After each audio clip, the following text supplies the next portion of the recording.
This video is brought to you by John Robson Guitar Tuition. If you enjoy the content, please consider supporting the channel by enrolling on a course, purchasing some guitar lessons or a t-shirt, or you can join my Patreon. Now, on with the show.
Hello chaps, welcome once again to John Robson Guitar Tuition. As always, I do hope you're well.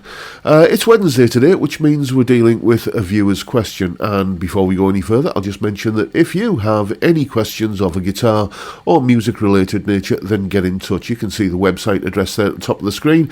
Use the contact form there, link is in the description as well, or get in touch via email, jrguitartuition@gmail.com, or leave a comment below this or any of my other videos, and who knows, your question or query could get featured in one of these Wednesday videos. One chap who did get in touch goes by the name of Tommy, and this was his question. Hi John, you asked for questions for the Wednesday videos, so here's one for you. What do I play over this? It starts on C and ends on D. I try playing C or D blues scale stuff, but it sounds like shit. What do I play? Tommy. Yeah, something tells me Tommy probably spends quite a bit of time on things like Instaface and Twittergram or whatever they're called. Anyway, Tommy also attached an audio file to that email, and basically with the chord sequence he was talking about, and that sounds like this.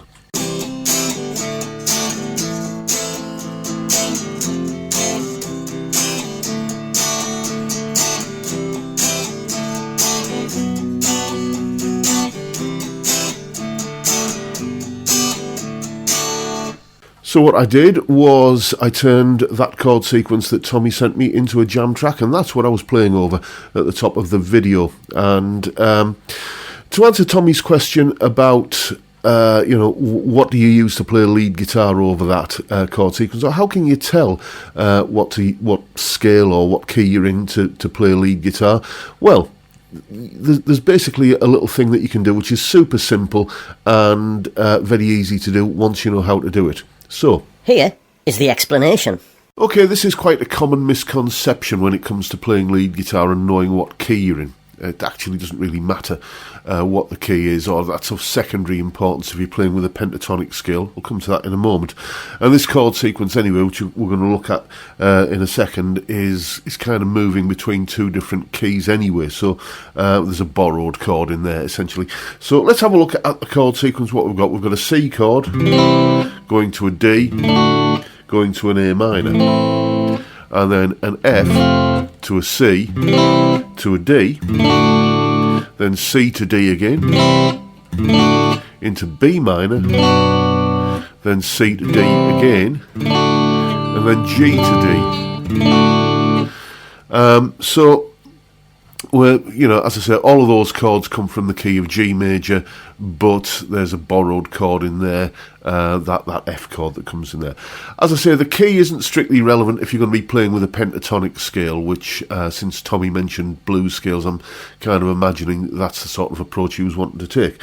What you're looking for when it comes to using a pentatonic scale is what we call the tonality. And the simplest way to describe the tonality, think of it as the musical centre of gravity for the piece of music, the chord which all other chords seem to want to lead you to.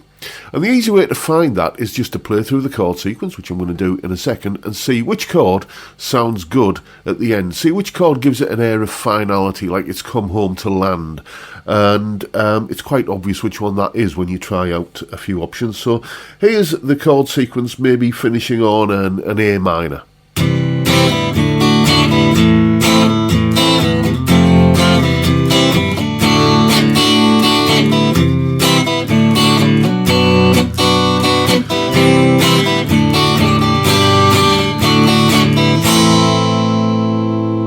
It's kind of left hanging a little bit, isn't it? Let's try ending it on. Let's try a C.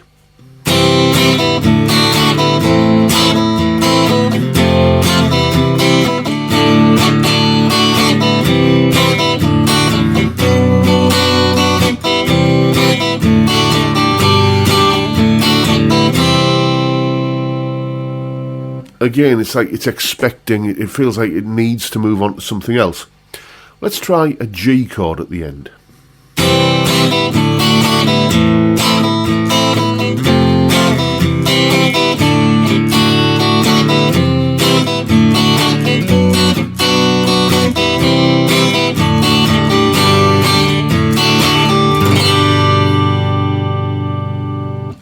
You see how that resolves it, makes it sound nice and finished? That is what we're looking for. That's the chord, and every chord sequence will have a chord that has that kind of that sense of closure to it, that will resolve the chord sequence, as we say.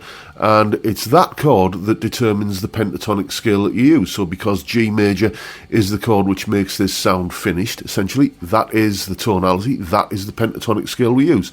So the G major pentatonic, also known, of course, as the E minor pentatonic, we start down here.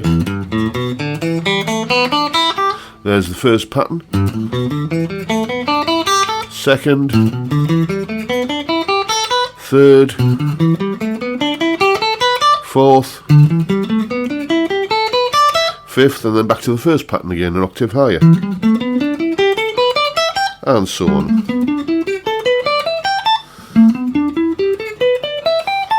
All the way up the neck. And that was, apart from one or two passing notes that sort of cropped up in a couple of places in the solo, it was those patterns that I used for the entirety of that solo at the top of the video. So there you go. In order to know which pentatonic or blues scale to use, which major or minor pentatonic to play over any given chord sequence, just find the chord that makes it all sound finished when you put that chord at the end, then match that chord with a pentatonic scale of the same tonality. So now you know what's going on. Go away and have some fun with it. And as always, you'll find a full tab for that solo that we kicked the video off with, along with the jam track that I made of Tommy's chord sequence. He doesn't say, by the way, whether it's like a cover song or an original or whatever. I don't know, I just made it into that little jam track. But you'll find the full tab in both Guitar Pro and PDF formats, along with the jam track and that explanation you've just seen there, and the clip of me playing the solo. All of that is up on my Patreon page. There's the address, link in the description. $3 or £2.50 a month gets you access to all of these additional goodies that go along with these YouTube videos. A massive, massive thank you to everyone who supports me in that, or any of the other ways, all of which are also linked down below.